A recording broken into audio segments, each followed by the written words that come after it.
Hello and welcome, Illumineers. This video is going to be covering the Amber Amethyst starter deck. The last video I put out, I thought I was going to be able to cover all three starter decks in one, but clearly there's too much to go over. So in this video, we're just going over Amber and Amethyst. We're going to go over all the cards and then some basic strategy at the end. Enjoy!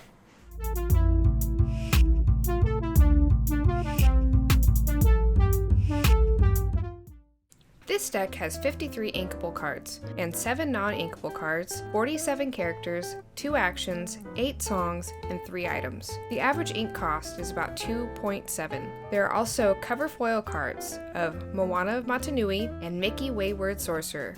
Alright, first we're going to go over the one-drop characters. Now let's go over the one-drop characters. You'll be given 2 Hey Hey Boat Snack, 3 Stitch New Dog, 3 Olaf Friendly Snowman, and 2 Pascal Rapunzel's Companion. Alright, so nice things about these cards. All of them are inkable, all of them quest for 1. The questing for 1 I guess isn't that superior. A nice thing, Pascal gives you that evasion as long as you have another character out. Well, I guess Pascal's not hiding out here. Which in this deck, you should always have another character out. Hey Hey offers the support, which is a nice added touch. The other two are just more vanilla. Stitch, I feel like being better than Olaf.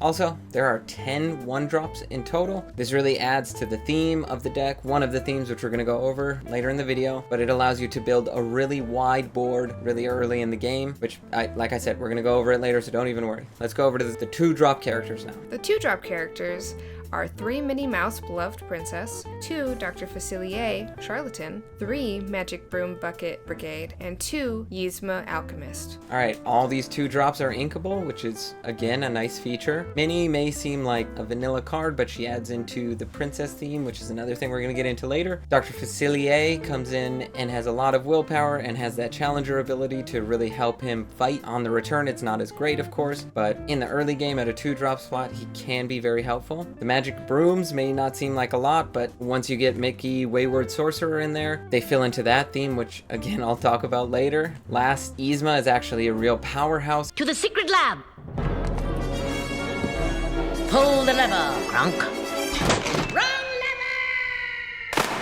Her ability to look at the top card and then be able to put it in the bottom or leave it on top really helps you make sure that you're progressing your game forward. Let's look at all the 3-drop characters. The 3-drop characters that you'll be getting are 2 Maximus Relentless Pursuer, 3 Mickey Mouse True Friend, 2 Maleficent Sorceress, 3 Rafiki Mysterious Sage, and 3 of the Wardrobe Belle's Confidant. All of them are able to be added to your inkwell except for Rafiki, but he comes in with his rush ability and is able to take out an opposing character that is really getting in the way. If you really want him to at a 3/3, it's a good amount of damage.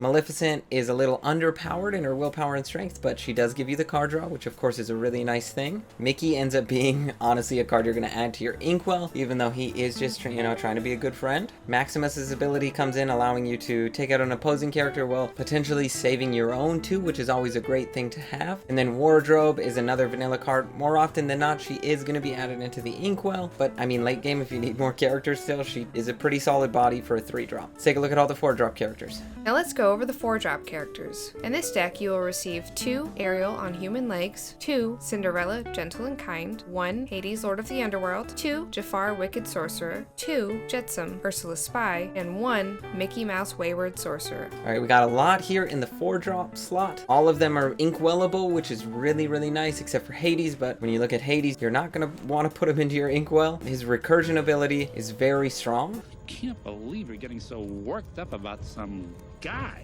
And it also feeds into another one of the sub-themes that I'll get into later. Ariel is definitely one of the ones you will always go into your inkwell. Her inability to sing just really makes her not worth it. There are a bunch of songs in this deck too, so you're going to want to have that option to be able to sing, but she is a perfect card to just go straight into the inkwell. Cinderella is pretty powerful, coming in at a 2/5. She also has Singer 5, which allows her to sing at a higher level. And like I said, there's a whole bunch of songs in this deck. She really comes through and is actually a lot more powerful than you may think at first glance.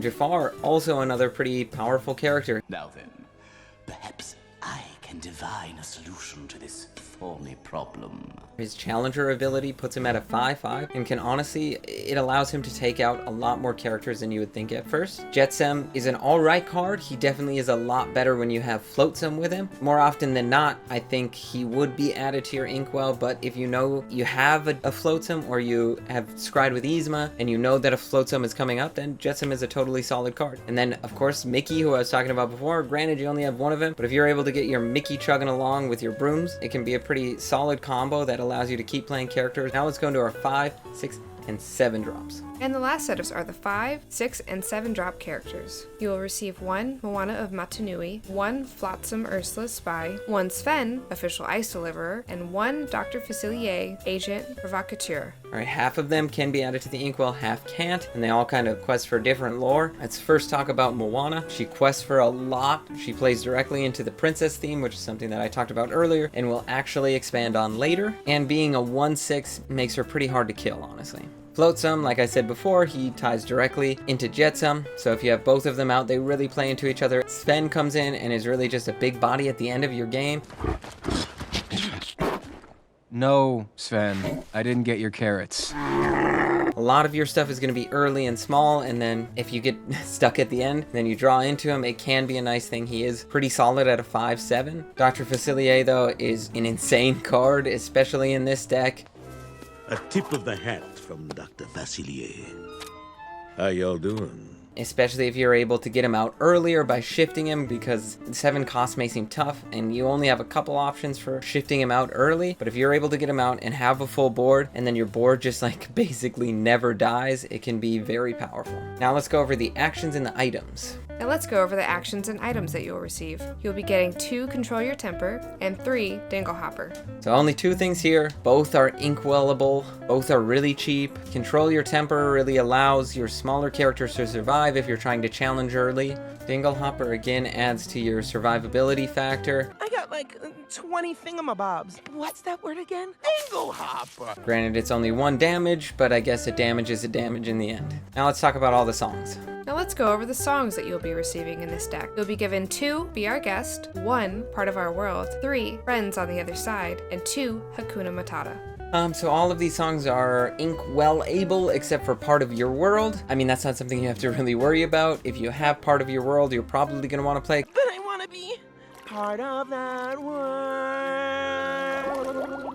Because you're probably going to have one of your characters in your discard pile. Be Our Guest is a pretty powerful card. It allows you to get whatever character is going to be most impactful in the game right into your hand. Granted, it also has the opposite effect where if you whiff, and like let's say you just had a whole bunch of items or other songs on top of your deck and you find nothing, then that kind of sucks. But more often than not, you should get at least 1 character. Friends on the Other Side is an awesome draw mechanic, just allowing you to continue to make sure your hand is full and that you have things that you can play or things that you can add to your Inkwell. Hakuna Matata is your most expensive song, but honestly, it's totally worth it. Removing 3 damage from all of your characters is a very powerful ability. It means no worries. Granted, cards like Smash can add 3, but to remove 3 from every single one of your characters is really going to help you survive and win in the end. Okay, with this deck, unlike the Steel Sapphire that I covered before, there is more than 2 themes, and this is where the deck kind of loses itself and it gets a little bogged down. The first is the aggro theme, which it plays into pretty well. 44 of the 60 cards are 3 ink or less. This allows you to build a really strong wide board early in the game, which is aggro's goal. You want to have a whole bunch of characters out constantly questing, and then all of a sudden you're at 20. They don't give you, of course, the best 1-drops, this being a starter deck, but I mean having just a bunch, like that many 1-drops, as I talked about earlier, you got 10 1-drop characters. That's a lot of things to have out early game. You can put your big guys into the Inkwell, draw into more later on, and really set yourself up for success in this aggro theme. Next is the princess theme. This one isn't as prevalent as the aggro theme. There's only 8 total princesses in the deck, and it all then centers around Moana,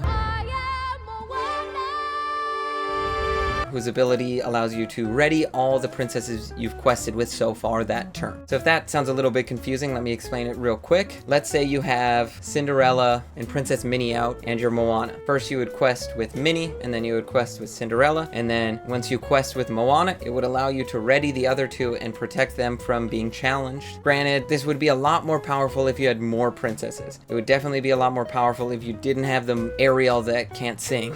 The next, even smaller theme is the recursion theme. You get this through Hades, you get this through Part of Your World, you get this a little bit through Mickey and the Brooms. The only issue is there's definitely more that could have been added. There's not a whole lot of this theme in there. I think they're just kind of teasing out what it could potentially be. The last one is a draw and card advantage theme. So this centers around like Yzma and Friends on the Other Side, which allows you to see what you're gonna draw next and then draw extra cards. This actually can pair very well with any of the stylings. Having like a controlled draw and an extra draw theme in any of your decks is going to be a powerful thing to have. Overall, I think this is probably the best deck of the starter decks that they've put out. It's definitely the easiest to play for a lot of new players. You're just playing a lot of characters more often than not and questing with your characters. I think it's an interesting thing that they gave us so many different themes to show you just in 2 colors how diverse the themes can be. You can be a princess deck, you can be a draw deck, you can be a recursion deck. If they make more brooms, Mickey and his brooms might just go off. All in all, like I said, this really is the best deck and the easiest to get into. If you're looking for a starter deck and you're confused and you just want to play the game, this is probably the one for you, whereas the other 2 require a little bit more strategy and a little bit more thinking. This one you can really just put things down, quest, and more often than not do pretty well. If you have any other questions about this deck, if you want questions on certain themes that you want to focus on, if you buy some boosters and you want to really turn this deck into a certain themed deck, please leave it in the comments below. If you really have any other Lorcana questions at all, just leave them in the comments below, and it would really help us out if you like, subscribe, and thanks for watching.